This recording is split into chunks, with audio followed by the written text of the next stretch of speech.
Good to go?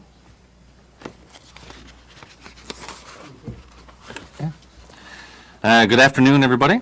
I'd like to thank you all for coming and also acknowledge Minister Osborne and Minister Mitchelmore, who are here with me today. As this is such a significant policy issue for this province, I have a fair bit to say on the matter, so please bear with me. Since the federal government first indicated that they would legalize cannabis in Canada, we here in Newfoundland and Labrador have been preparing for how legalization would be implemented in this province. Even though this was a federal decision, many aspects of legalization are within the jurisdiction of provinces and territories, and I know all 13 of us are dealing with the same issues and challenges. This preparation has been done while keeping in mind the fact that there are considerable public safety and health risks associated with cannabis, as it is an intoxicating and mood-altering drug. Last year around this time, we formed an internal steering committee made up of representatives from almost every provincial government department, which made sense since cannabis legalization impacts virtually every Newfoundlander and Labradorian. That committee has been meeting regularly amongst themselves and also with their federal, provincial, and territorial counterparts to discuss the implications of this decision and also to propose policy and legislation that is required. In recent months, we have been very active. In June, we were one of the first provinces to launch public consultations. Our online questionnaire received almost 2,600 responses, maybe the highest response rate we have ever had for one of our online consultations. As well, we hosted 4 in-person sessions with representatives from targeted groups and organizations, which were attended by approximately 120 people. Numerous departments have also received submissions from groups and individuals on the subject. The results of those consultations showed broad agreement on some issues, such as the legal age requirement and regulated smoking and vaping cannabis in the same way that we do tobacco. Responses, though, varied on other issues, including possible retail and distribution models. This information has been important as we make decisions on cannabis. In addition, we've also conducted considerable research on the issue, have examined what other jurisdictions in Canada and the U.S. are doing, and have spoken with many community groups, health professionals, business organizations, and more. All of that has helped inform us and allowed us to develop provincial policy and legislation, including what we are announcing here today. Before I talk specifics, I'd like to take just a moment and talk about the principles that have guided the decisions we've taken so far and those that we will continue to consider in the coming months. First, we need to be ready. The federal government has said that when its legislation comes into force next July, that people throughout the country will be able to legally purchase cannabis, if not through a provincial retail system, then through an online federal system. We want to be ready with a provincial retail system informed by our policy priorities. We need to be ready with public education for our children, youth, employers, drivers, and parents. We didn't choose to do this, but it's our responsibility to be ready. Second, we need to remember that there are potential serious health and safety risks associated with cannabis use. Cannabis can cause mental health risks, including depression, social anxiety, suicidal behavior, and schizophrenia. There are also physical health considerations, as smoking cannabis may even be more harmful than smoking tobacco. And studies have shown that risks are increased by early use, frequent use, and potency. We want to minimize the harms associated with cannabis use. Though the federal government is legalizing cannabis, it is doing so because the prohibition approach has not been working. Many Canadians use cannabis today, and according to the most reliable data that we have, more of this province's youth are using cannabis than the Canadian average. So we need to take a harm reduction approach with a particular focus on our children and youth, and educate adults who choose to use on how to do so in a manner that reduces risk to health and to the health of others. Our harm reduction approach also extends to the enforcement of drug-impaired driving so that our roads are safe. We want to reduce the burden on our police and justice system for minor offences. Of the tens of thousands of drug possession charges in Canada last year, about half were for cannabis possession. Our police will be essential in enforcing the new framework, and it is the intent that this new framework will be more effective than simple prohibition. We want to reduce the profits for criminals, organized crime, and the underground economy. We don't think that there's a tremendous amount of money in this for the provincial treasury, and there are certainly going to be expenditure priorities as well for public education and enforcement. Having said that, it would be much better that any money generated goes to government rather than to criminals. Finally, we must develop an approach that is right for Newfoundlanders and Labradorians.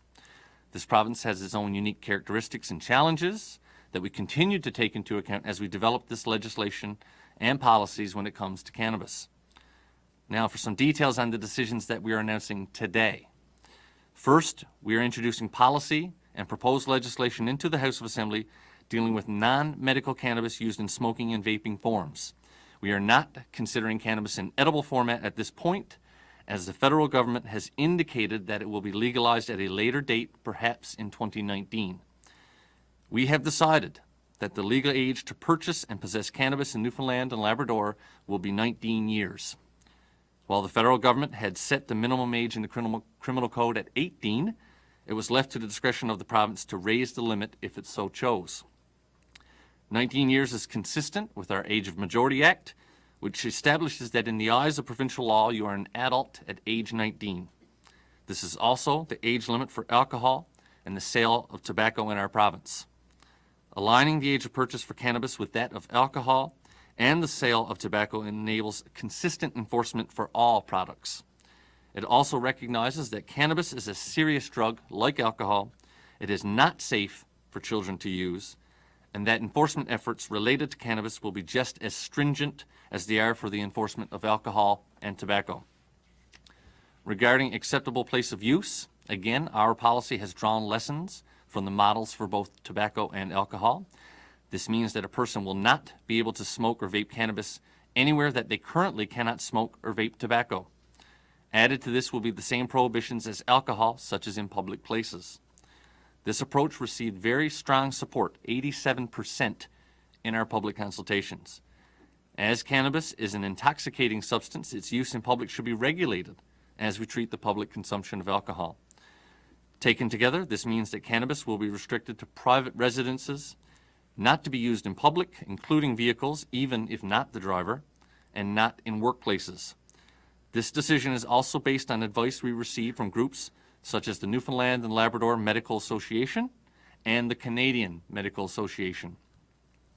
Limiting place of use allows us to mitigate the health and safety risks associated with cannabis use, prevent youth from accessing the drug, protect the public from exposure to secondhand smoke and potential secondhand intoxication, keep our roads safe, and reinforce the notion that smoking in any format is harmful. While the details are still being worked on, it is our belief that no level of cannabis use by youth under age 19 is appropriate, and we are going to exercise our discretion to propose that youth in Newfoundland and Labrador will not be permitted to possess any amount.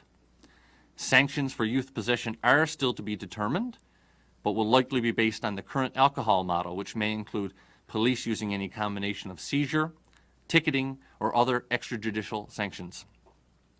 I know that many people in the province are anxious about the issue of impaired driving, and we share those concerns. We are still working with the federal government on these details, and as such, I don't have specific comments to make today, other than to say that impaired driving has no place on our roads. A considerable amount of work is ongoing nationally to address this concern, and we are fully engaged. When it comes to public safety, and in particular drug-impaired driving, we are working with the federal government and are pressing them for more resources so that the RNC and the RCMP have the tools and the training they require to enforce the law. We've been working closely with our provincial police forces, and we will continue that cooperation in the coming months leading up to July 2018. Make no mistake, driving while impaired due to cannabis is a serious offense now.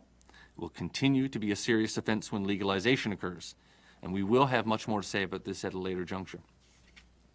Finally, as a government, we recognize that there will be a need for significant public education and awareness around cannabis legalization.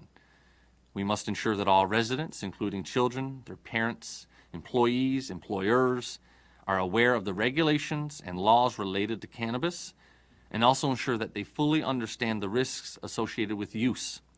As I said earlier, cannabis is a serious drug and must continue to be treated as such. There is more work to be done. We look forward to introducing more policy and legislation in the House this spring. As a government, we recognized it was important to release some of the policy framework around recreational cannabis now so that everyone involved or affected can properly prepare for legalization in July.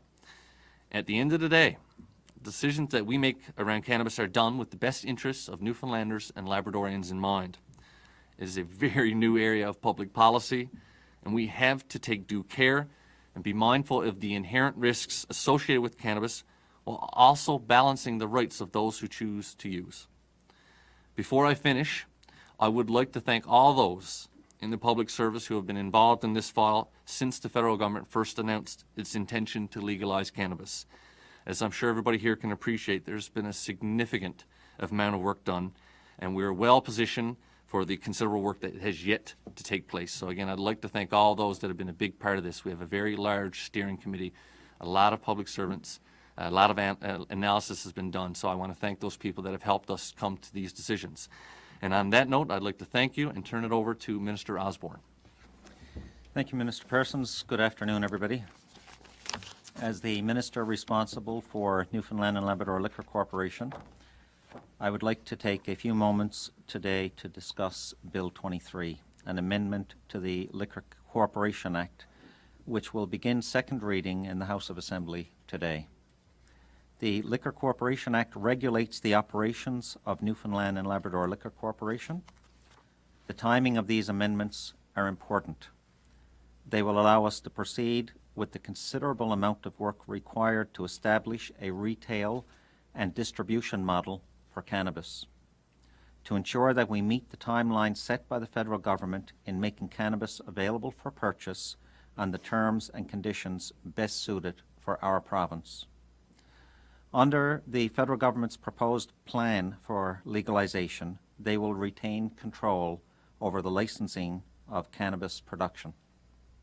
However, licensing and regulating retail and distribution of non-medical cannabis will be a provincial responsibility.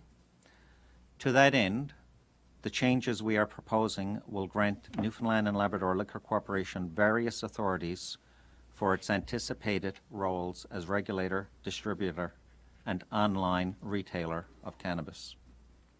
The amendments will allow the Liquor Corporation control over the possession, sale, and delivery of cannabis, to issue retail licenses, and determine the forms, manner, and fee associated with those licenses. The amendments will also give the NLC the ability to buy, import, and sell cannabis, to establish, maintain, and operate cannabis stores, and give the corporation the authority to set the prices for cannabis productions or products. Minister Mitchelmore will go into greater detail on the proposed retail model in a few moments. I should note that we aren't in a position at this time to announce what the prices will be as we continue to negotiate with the federal government on how the tax structure is going to work. We all agree, though, that the pricing models must recognize what cannabis costs in the illegal market. With respect to pricing, the NLC will set the price of cannabis products to provide consistency with online sales and to ensure consistency of price across the province. We are confident that this approach will allow us to put in place an efficient and cost-effective supply chain to ensure adequate protections for youth and to keep profits out of the hands of criminals and criminal organizations. With cannabis, we are dealing with a controlled substance that requires diligent oversight by experienced regulators. NLC was the obvious choice for that role. Not only does it have the experience in licensing retailers and enforcing regulations, but it already has the most of the required resources and infrastructure in place. We anticipate that the bulk of the costs associated with cannabis legalization will be borne by the province. For this reason, the federal government's proposal of a 50-50 split on taxation is totally inadequate. We will continue dialogue and to insist on a fairer distribution of taxation revenues so that they are aligned with actual cost burdens. Thank you, and I will now turn it over to my colleague, the Minister of Tourism, Culture, Industry and Innovation, who will provide details on the proposed retail model in more detail. Thank you, Minister Osborne, Minister Parsons, and good morning, everyone. As the Minister of Tourism, Culture, Industry and Innovation, I will provide a little more detail about the provincial government's proposed cannabis retail and distribution model. As Minister Osborne has said, legislation being debated today will give the Newfoundland and Labrador Liquor Corporation, the NLC, the authority to be the regulator and distributor of cannabis and cannabis-related products. The NLC is well positioned to carry out the duties of regulator. It has experience in licensing private retailers and enforcing regulations, as well as experience with a controlled product. This provides stability and confidence and is a responsible and measured approach for this new industry. This legislation supports cannabis being sold online and also from retail stores operated by private operators. Liquor Corporation retail stores will sell cannabis only in those regions of the province where there is no interest from private operators and demand warrants. Small business is the backbone of our economy, and we are happy to support those private investors who are interested in pursuing this new economic opportunity. We have heard from groups such as the Canadian Federation of Independent Business who advocate for a private retail approach. We have listened, and we agree that this is the best approach here in Newfoundland and Labrador. This model provides flexibility to adapt to a maturing market in terms of price, volume, and product preference in the future, while allowing for a retail system to be in place by July 2018. I stress again, though, that NLC corporate stores will be used only if necessary. The preferred option is private retail. With approval of the legislative amendments, the NLC can issue a request for proposals inviting applications from private retailers interested in selling cannabis. Co-location with alcohol will not be permitted, with such situations only considered under extenuating circumstances, such as difficulty finding suitable retail options in smaller or remote locations. We must be ever mindful of the increased health and safety risks that arise when cannabis and alcohol are used together. A single online portal will also be established and maintained by the NLC through which cannabis products can also be sold. The online site will be dedicated to cannabis and will provide a trusted online location for consumers to purchase the product to compete with out-of-province online sales. While the NLC will be tasked with establishing the online retail site initially, as the cannabis retail system matures in Newfoundland and Labrador, the regulator may issue online retail licenses to well-qualified applicants. Consideration will be given to the licensing structure with respect to edibles once legalized by the federal government, expected to be in sometime in 2019. Government will also direct the NLC to function as the distributor, thereby ensuring a distribution system is in place by July 2018. Over time, the NLC may authorize other entities to operate distribution and wholesaling networks, such as licensed producers of cannabis and cannabis products. If designated, these producers would then take responsibility for wholesaling and distributing their products under the regulatory eye of the NLC. Our vision is for an industry which leads to production, job creation, supply chain development, and research and development here in this province. Thank you. And on that note, we'll be prepared to take questions with one caveat. The House of Assembly does open soon, and we will have to go there. We don't want government to fall because we're trying to legalize cannabis. But bring on the questions, please. So why not announce other details around, for example, how much pot you can grow yourself, or whether that'll even be allowed, the limits around possessing or purchasing like other provinces have announced? Well, there's still a lot of work to do. We certainly don't think that this will be the last announcement that we make on cannabis. There's a lot of work left to be done, and we're prepared in the spring session to be bringing in more legislation, more policy towards that. We'd still like to think that we're very ahead of certain other provinces. We think that we're in a good place here. The big purpose of today was to allow, with the retail model here, to allow lead up for retail to get, basically for the Liquor Corporation to start their process and to allow the RFP process to start and for business to get involved. Why not make specific requirements around what types of businesses, restrictions? Why just leave that all up to the NLC? Yeah. I mean, there's a great deal of work that needs to be carried out here. Up to this point, the NLC didn't have the authority to deal with this. They have a great deal of experience in retail and distribution of controlled products at the moment. They will be a great asset to government in helping to design how this flows out. But in order to give them the authority to start working on that, we need this legislation today. I have a question about, you said in the instance of a small community where not selling marijuana where there is alcohol, but in a small community it could end up happening that it would be sold through NLC. What happens if suddenly, it's established that the NLC is in that community selling marijuana?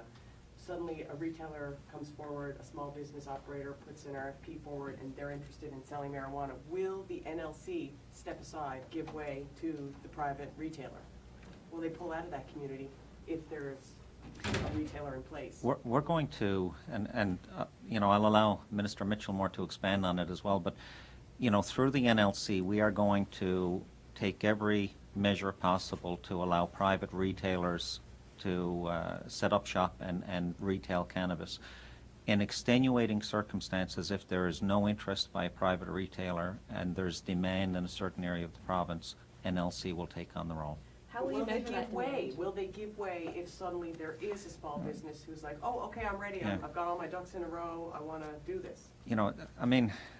That's a hypothetical question you're asking, and, it's difficult to answer that today because we don't know what part of the province you may be asking the hypothetical question about, or Any the part, population, any part. I'm just saying, who has the the population, business to get in or, how set up NLC. But I can tell you that we're not interested in having NLC retail, but we will in situations where there's no interest by the private sector.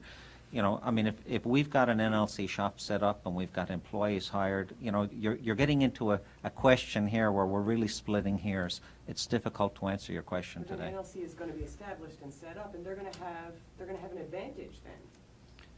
We put forward an option today where it is heavily focused on the private model where demand warrants.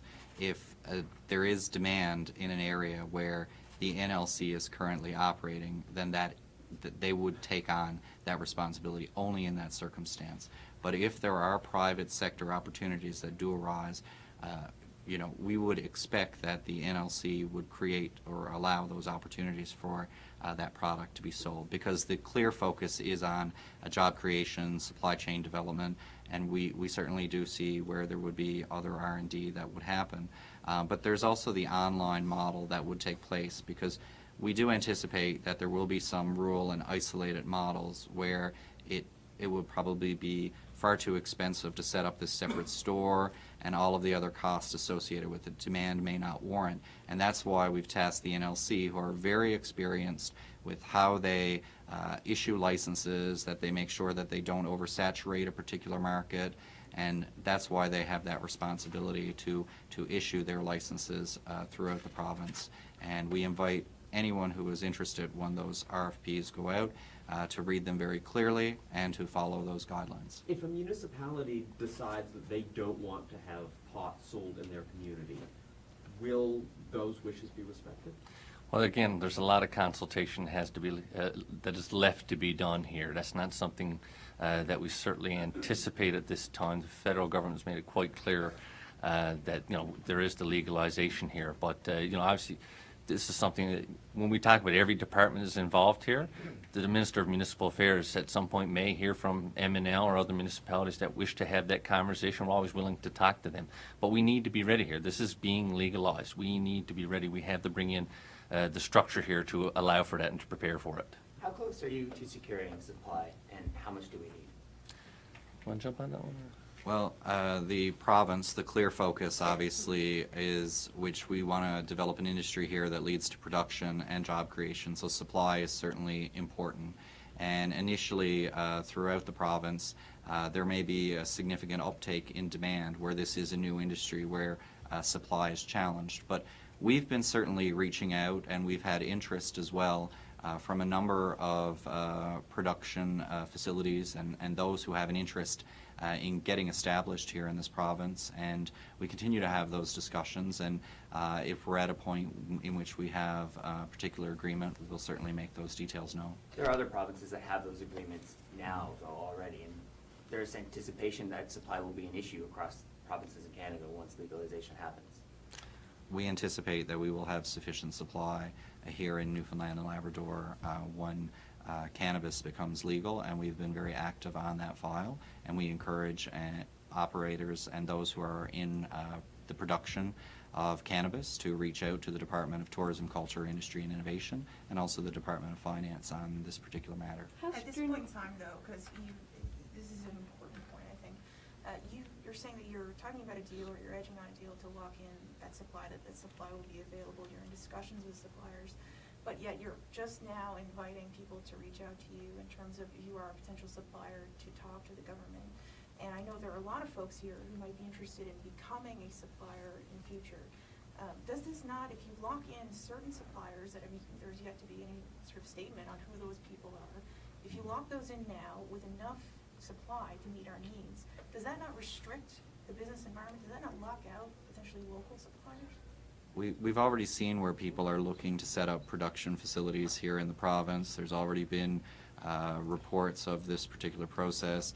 There's an online sales component. There's significant potential for the market. So we would let the free market dictate that particular piece here in Newfoundland and Labrador, and I can't get into any particular details of a specific supply agreement at this time. How will online sales work, and how will you ensure that the people who are trying to buy cannabis products are above 19? There is a very clear process right now with Health Canada when it comes to purchasing medical marijuana. That's a verified process, and ensuring that it's validated. It goes through Canada Post. It's clearly brought to the residents and confirmed through an identification process and verification that would be happening. So there are clear practices that are already in place when it comes to how Health Canada deals with its online sales and direct-to-door. So it would have to follow a process of which there is a verification matter of which those who are not under the age of majority, under 19, having access to cannabis. Is the province planning to invest into any of the retail businesses and partner up with small mom and pop shops to make it easier for the small businessman to get a license, say to a big conglomerate who wants to open up 100 shops? Right now, we've opened the door for those who are interested. They would be able to apply through an RFP process. We see right now with the NLC that the retailers that are out there and the processes that they put in place, they are generally independent, smaller operators that are operating here in Newfoundland and Labrador. Question for all three ministers. When's the last time you smoked pot? Well, what I would suggest, Mr. Cowan, is that right now that would be personal business, and that it will remain personal business. And to quote myself from when I talked to James McLeod, it's none of your business. Why don't you want to make any money? Like you, in the beginning of the tech briefing, the first thing was it's not our intention to make hand-over-fist profits for this, but dealers are making hand-over-fist profits from the sale of marijuana. So why not go into this and say, we want to make some profit, we want to make some money?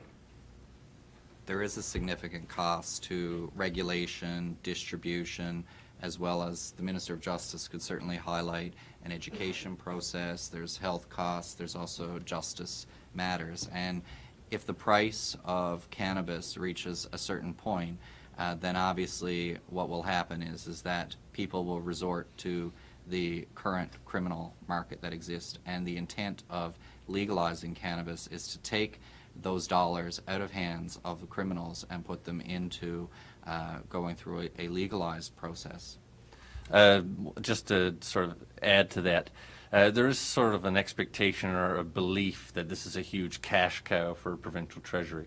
But with this, and there is going to be revenue coming into the province, but with this added revenue, there's a huge responsibility that's on us to make sure that we protect public safety when it comes to mental health and addictions, when it comes to road safety, when it comes to education, when it comes to awareness. There's a lot of work that has to be done there, just on the road safety side, in terms of what we have to spend on drug recognition experts, on technology, is going to be huge. Just the education component that we want to put out there in schools and out there throughout the province is going to be significant. So with, there will be money coming in, but there's a huge expense to this, and as the Minister of Finance said, it's borne by the province. So we're still dealing with the feds when it comes to public safety money, when it comes to taxation, but right now we have a lot of responsibilities to make sure that we provide for. What kind of organizational change is this going to mean for NLC? For example, how many more employees might they need? That's going to, we need to make sure that we have the proper skill set at NLC. Once this legislation is passed, then they have the ability to start taking on the task of determining the retail component of this and the distribution component. We'll have a better understanding of the number of employees that are required. Right now, they certainly have the skill set to distribute and regulate controlled substances. We're talking about a different substance than alcohol.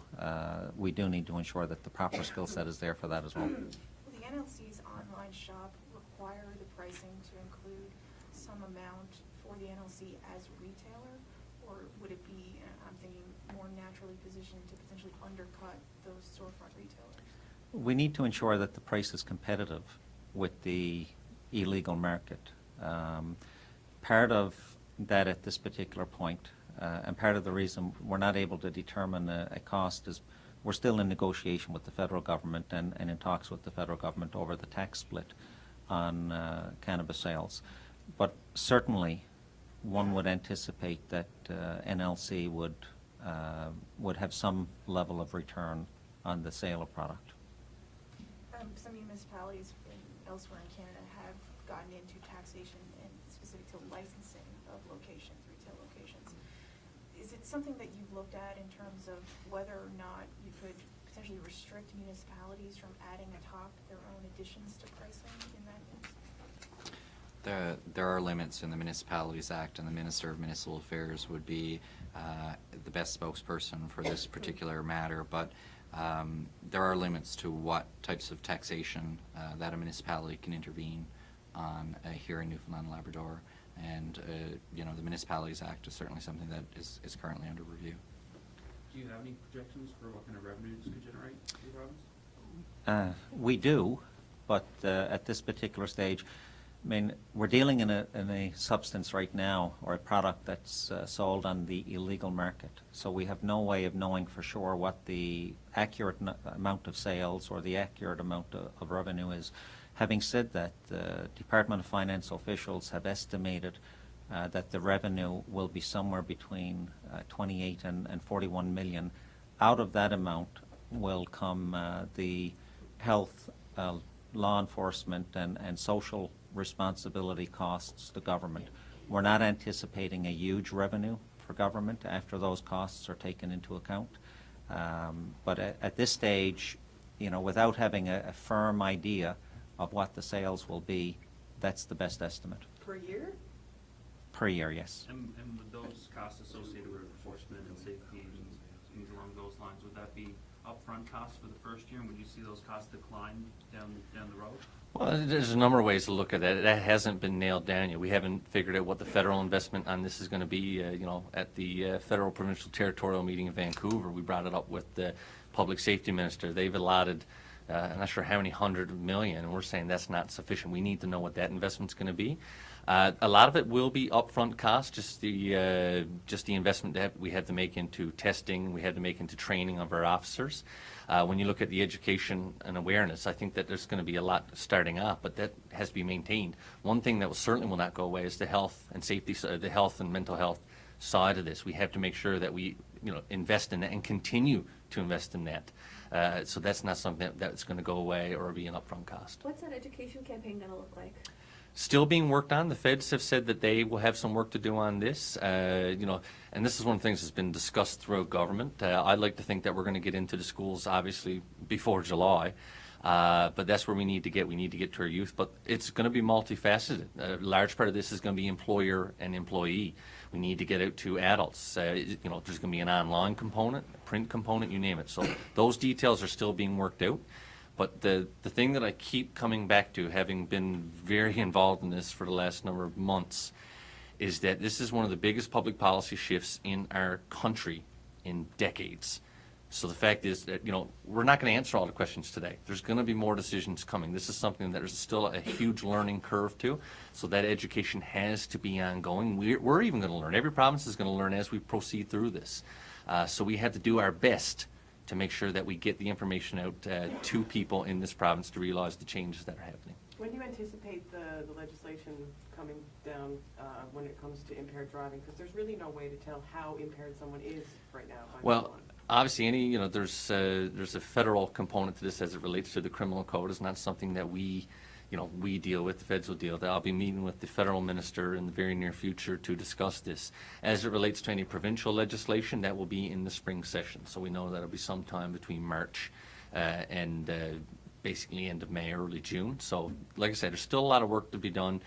Still a lot of announcements to be made. This is the first, and I think the ministers will say that this allows lead time for this RFP and storefront model to get in place. That requires a significant amount of time. So that's why we wanted to get out there today on that. Guys, given our time restrictions, just one more question. On the RFP for the retail sites, have you looked at this point at any particular restrictions, drive-through or not, size of locations, location of locations? I will be working very closely with the NLC as we get through this process. This was a very necessary first step in allowing the NLC to carry out the work that's required to answer all of those questions. Up to this point, they haven't had the ability to start that because legally they weren't permitted to start that. So this is a very necessary first step. There's still a great deal of work to be done on this. Most all departments in government have been working on this file because it crosses, whether it's Justice, Health, NLC, Child, Youth and Family Services, Crown Lands. There's a number of departments that have been working on this. There's still a great deal of work to be done, but this had to be done in this session in order to allow the NLC to get us to where we need to be for the next step. Your internet consultations,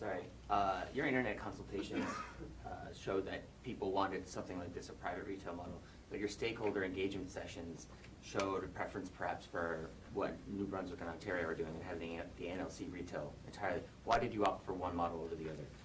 Well, I'd like to think that was just one form of consultation. We had a lot of consultation, a lot of evidence. We had to look at other jurisdictions. I think what we've done here as a government, because really it's just three of us up here now, but this is government-wide, is that we think that we've struck the right balance for this province, the right model for this province. So that's, we took into consideration. What we wanted to do is get out there and try to engage as many people as we could, which is why we did the public model, did targeted ones, reached out to specific organizations, looked to other provinces, looked to other states. We think we have a model here that will best suit this province. Thank you, everybody. Thank you, folks.